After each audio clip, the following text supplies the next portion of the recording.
Acquired immuno deficiency syndrome. Syndrome అంటే జబ్బు కాదు, జబ్బుల కలయిక. తెలుసా? డిసీజెస్ కలిపితే ఏమవుతుంది? సిండ్రోమ్ అవుతుంది. ఎయిడ్స్ కన్నా డేంజర్ సిండ్రోమ్ ఐకేఈ సిండ్రోమ్ అడ్డంగా ఉంది ఇక్కడ. ఒక వ్యక్తికి ఎయిడ్స్ వచ్చింది అనుకోండి, పెద్ద డేంజర్ ఏం కాదు. కానీ ఆ వ్యక్తికి ఐకేఈ సిండ్రోమ్ వస్తే చాలా పెద్ద డేంజర్. ఏంటి ఇంతకు ఐకేఈ సిండ్రోమ్ అంటే? The rightly said, I know everything. నాకు అన్నీ తెలుసు. ఏమనుకున్నావు నా గురించి? నాకు అన్నీ తెలుసు. నువ్వు చెప్తావా? నాకు అన్నీ తెలుసు. నువ్వేంటి చెప్పేది? నాకు అన్నీ తెలుసు. ఇట్స్ అ డిసీజ్ కాదు, సిండ్రోమ్. ఇంకో సిండ్రోమ్ ఉంది, ఐకేబి, ఐ నో బెటర్. నీకన్నా నాకు బెటర్గా తెలుసు. ఐకేఎం సిండ్రోమ్ ఉంటుంది, ఐ నో మోర్. నీకన్నా నాకు మోర్గా తెలుసు, నీకన్నా నాకు బెటర్గా తెలుసు. I know everything. సో ఇది ఒక మనిషి లైఫ్ అనుకుంటే, ఈ మనిషి లైఫ్లోకి స్మైలీస్ రావాలి అంటే ఎందుకు రావట్లేదు చెప్పండి? ఎందుకు స్మైలీ రావట్లేదు మన లైఫ్లోకి? గ్రోత్ ఎందుకు రావట్లేదు? డెవలప్మెంట్ ఎందుకు రావట్లేదు? నెక్స్ట్ లెవెల్కి ఎందుకు వెళ్ళలేకపోతున్నాం? Why? What's the reason? IKE syndrome. సరే సార్, మీరు చెప్పేది కరెక్టే అని ఎంతమంది అనిపిస్తుంది? కరెక్టే కదా, మీరు చెప్పేది కరెక్టే. కానీ నాలో ఆ సిండ్రోమ్ లేదు అనేవాళ్ళు చేయలేపండి. నాలో అయితే లేదు సార్ ఆ సిండ్రోమ్. లేని వాళ్ళు చేయలేపండి. నాలో ఆ సిండ్రోమ్ లేదు sir. I know everything syndrome నాలో లేదు. ఐ నో మోర్ సిండ్రోమ్ నాలో లేదు. చేయలేకపోవచ్చు కదా. ఓ మాట చెప్పనా? ఈ ప్రపంచంలో ప్రతి మనిషిలో ఐకేఈ సిండ్రోమ్ ఉంది, ఉంటుంది. ఎప్పుడు ఎక్కడ అన్నది మనకు తెలుసుకోవాలి. ఇప్పుడు నేను మీతో మాట్లాడేటప్పుడు నాకు ఐకేఈ సిండ్రోమ్ లేదేమో, నా భార్యతో మాట్లాడేటప్పుడు నాకు ఐకేఈ సిండ్రోమ్ వచ్చిందేమో. నువ్వేంటి అని చెప్పేది? నాకు తెలీదా? నాకు తెలుసు, నీకన్నా ఎక్కువే. ఏమొచ్చింది? ఇక్కడ నాకు సిండ్రోమ్ లేదు, అక్కడ నాకు సిండ్రోమ్ ఉంది. ఈ విషయంలో నాకు సిండ్రోమ్ లేదు, ఆ విషయంలో సిండ్రోమ్ ఉంది. ఈ టాపిక్ మాట్లాడుతుంటే ఈ మాటల్లో నువ్వు నాకు చెప్తావా? ఈ టాపిక్లో నువ్వేంటి మాట్లాడేది? I know more. ఎక్కడెక్కడైతే ఈ సిండ్రోమ్ మనల్ని అటాక్ చేస్తుందో అక్కడక్కడ మన గ్రోత్ ఆగిపోతుంది. సో నాకు సొల్యూషన్ చెప్పండి. ఏం చేయాలి ఇప్పుడు?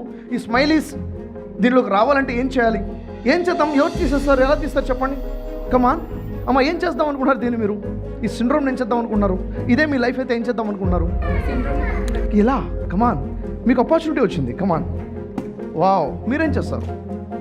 Come on quick. ఎవరి సిండ్రోమ్ అది? ఎక్కడున్న సిండ్రోమ్ అది? నాలో ఉన్న సిండ్రోమ్. సార్ మీరేం చేస్తారు? సిండ్రోమ్ నిజమా? నిజంగా తీస్తున్నారా? సిండ్రోమ్ తీసేస్తున్నారా? ట్రై చేస్తున్నారా? తీసేస్తారా? ఎస్, కమాన్, గుడ్, నైస్. ఎప్పుడైతే మనకి అప్పుడప్పుడు మనకి అటాక్ చేసే సిండ్రోమ్ని మనం తీసేసామో మన లైఫ్లోకి happiness, growth, next level, development, achievements కావాల్సి మన లైఫ్లో ఎంత అంటే ఎంత ఫీల్ చేసుకుంటూ వెళ్ళవచ్చు. మనం ఎందుకు ఆగిపోతున్నాము అంటే మనకున్న ఆ సిండ్రోమ్ మనల్ని ఆపేస్తుంది. సార్ నో, మీకు తెలిసిన ఒక విషయము ఎవరైనా మీకు చెప్తున్నారు, వినాలంటారా? తెలిసిన విషయం ఏం చెప్తుంటే మీకు స్టోరీ తెలుసు ఆల్రెడీ, మీకు ఒక స్టోరీ తెలుసు. అదే స్టోరీ ఒకడు వచ్చి చెప్తున్నాడు మీకు, వింటారా? మళ్ళీ ఏం చేస్తారు? ప్రాక్టికల్గా ఏం చేయాలి? మనం చేద్దామా? విన్నామా వద్దా?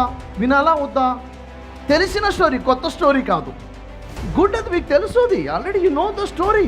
మీరే ఉంటారు ఉదయ్ గారు, మీకు తెలిసిన స్టోరీయే కదా. మళ్ళీ వింటారు అర్ధగంట.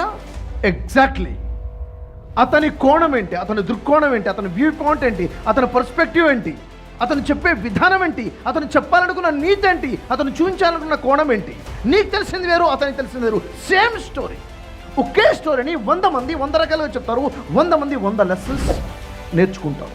ఎక్కడైతే నాకు తెలుసులే అన్నావో నువ్వు లాస్ అయిపోతున్నావు. నేర్చుకోవాలి, వినాలి, అర్థం చేసుకోవాలి, షేరింగ్లో ఉండాలి. సార్ నో అయితే సార్ ఎట్లా కాదన్నా కానీ నా తమ్ముడు సార్ మీరు, లేక నా అన్నయ్య సార్, మన బ్రదర్స్, మనము నా సిస్టర్ అని ఫీలింగ్లు ఎంతమంది ఉన్నారు? నిజమా? అయితే మాట చెప్పండి, మీలో ఎంతమంది ఉన్నారు సార్? సార్ నా లైఫ్లో, నా పర్సనల్ లైఫ్లో, నా ఫ్యామిలీ లైఫ్లో, నా కెరీర్ లైఫ్లో ఈ సిండ్రోమ్ వల్ల నేను లాస్ అయ్యాను సార్. ఆ పెయిన్ నాకు తెలుసు, నేను రియలైజ్ అయ్యాను అనేవాళ్ళు ఎంతమంది ఉన్నారు? Wonderful sir. Realization is success. Realize అవ్వడమే సక్సెస్. కాబట్టి ఈ సిండ్రోమ్ అనేది మనలో రాకుండా చేద్దాం. నాలో లేదు సార్, ఇంకా రాదు సార్ అనలేము. ఎప్పుడప్పుడు వస్తూనే ఉంటుంది, అది వస్తుంటుంది పోతుంటుంది. రానివ్వకుండా మనం చూసుకోవడం, దట్ ఈస్ సక్సెస్. సో ఈ సిండ్రోమ్ లేకుండా మనల్ని ఎప్పుడైతే లైఫ్ని ముందుకు తీసుకెళ్తామో ఖచ్చితంగా ఒక హైట్ చూస్తాం, హ్యాపీనెస్ని కూడా డెవలప్మెంట్ మనం చూడబోతున్నాము. నేను చాలామంది తిన్నాను, కానీ ఈ విధంగా ఈరోజు నవ్వినట్టు, ఈరోజు ఎంజాయ్ చేసినట్టు మన ప్రాక్టికల్ లైఫ్కి దగ్గరగా ఉండింది. అంటే మనం ఏదైతే రోజు మిస్ అవుతుంటామో ఆ మిస్సింగ్ ఎక్కడ ఉందని చిన్న పాయింట్ అల్లు అర్జున్ గారు చెప్పినారు ఒక దాంట్లో. ఒక 2 వాటిల్లో మనం ఎక్కడ విడిపోతున్నామో తెలిస్తే, అంటే ఎక్కడ క్రాస్ అవుతున్నామో అని తెలిస్తే, అది పోయి చేరేది ఒక 10 ఏళ్ళకి 20 ఏళ్ళకి చాలా దూరంలో, అది గుడ్ ఆ బ్యాడ్ అని తెలుస్తుంది. అదేవిధంగా ఇప్పుడు మన సార్ చెప్పిన దాంట్లో మనకు అర్థం అయ్యింది ఏంటంటే, మనం రోజు ఏది మిస్ అవుతున్నాం, ఏది మిస్ కాలేదని.